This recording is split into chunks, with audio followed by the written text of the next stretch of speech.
वो जो कह रहे हैं शलभ मणि, और बीजेपी लगातार शुरू से यही कह रही है कि भाई हिंदू मुस्लिम का एंगल इसमें कौन लेकर आया, इसमें विपक्ष लेकर आया, क्योंकि हमारे फैसले में तो इस बात का जिक्र कहीं है ही नहीं। हमने तो सबको कहा है जो भी उस रास्ते में आते हैं जहां से कांवड़ यात्रा गुजरती है सबको अपनी पहचान बतानी होगी। तो हिंदू मुस्लिम का यहाँ एंगल लाया कौन है फिर?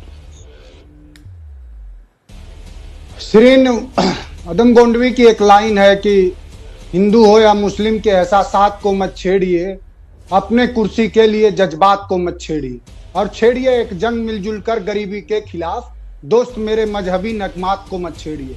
ये कांवड़ियों पे फूल बरसाते हैं, इनकी भाषा सुनिए, कांवड़ियों पर फूल बरसाते हैं। लेकिन उत्तर प्रदेश की राजधानी में जब योगी आदित्यनाथ के दरवाजे पर उत्तर प्रदेश का गरीब किसान मजदूर नौजवान के घर से निकला हुआ युवक जब रोजगार मांगता है तो ये बेचारे क्या बरसाते हैं? तब ये लाठी बरसाते हैं। इनका ये समूचा चरित्र है। ये हिंदुओं के झंडा बरदार हुए हैं और इनका समूचा चरित्र यह है कि इस देश में 83% युवा बेरोजगार है, और उसमें सबसे ज्यादा बेरोजगारी अगर किसी प्रांत और प्रदेश में व्याप्त है तो वो कहां व्याप्त है? उत्तर प्रदेश में। अभी उत्तर प्रदेश के गोंडा में दो बेटियों के सामने भारतीय जनता पार्टी का संरक्षित गुंडा, इनके जैसे ही लोगों का संरक्षण होगा, बेटियों के सामने बाप की हत्या कर दी। वहां पुलिस नहीं है। पुलिस का काम क्या है? पुलिस आजकल मुजफ्फरनगर में और सहारनपुर में, शामली में ठेले पर पर्ची लगा रही है। किस लिए लगा रही है? क्योंकि वहां मीरापुर में चुनाव है और मीरापुर में इनको बुरी तरह से हारना है।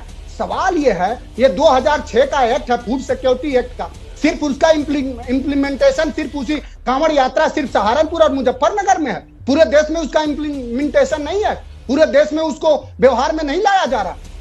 ये लोग हैं, ये लोगों ने न कभी बाबा साहब की इनहिलेशन ऑफ कास्ट पढ़ा, न ज्योतिबा फूले की गुलामगिरी पढ़ा।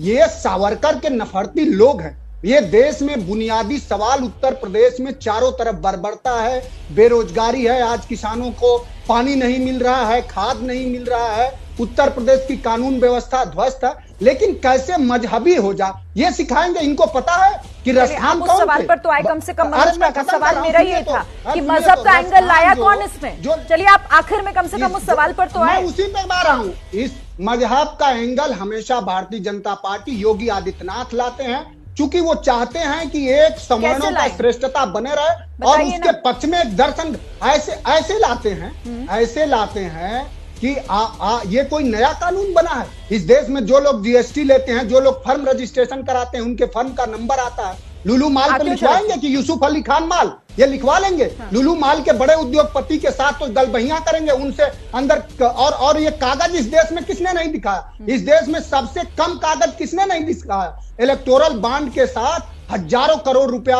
वाले चंदा लेने वाली बीजेपी ने कागज नहीं दिखाया। उन कंपनियों से इन्होंने चंदा लिया जो गो मांस का और स्लाटर हाउस का सबसे बड़ा निर्यातक है। उन कंपनियों से 200 करोड़ चंदा लिए, तब कहां गया था? ओपेक जो देश है तेल निर्यात करने का, सब मुसलमानों का देश है। अब हम तेल पेट्रोल डीजल यूज नहीं करेंगे। ये पाखंडी लोग हैं, इनका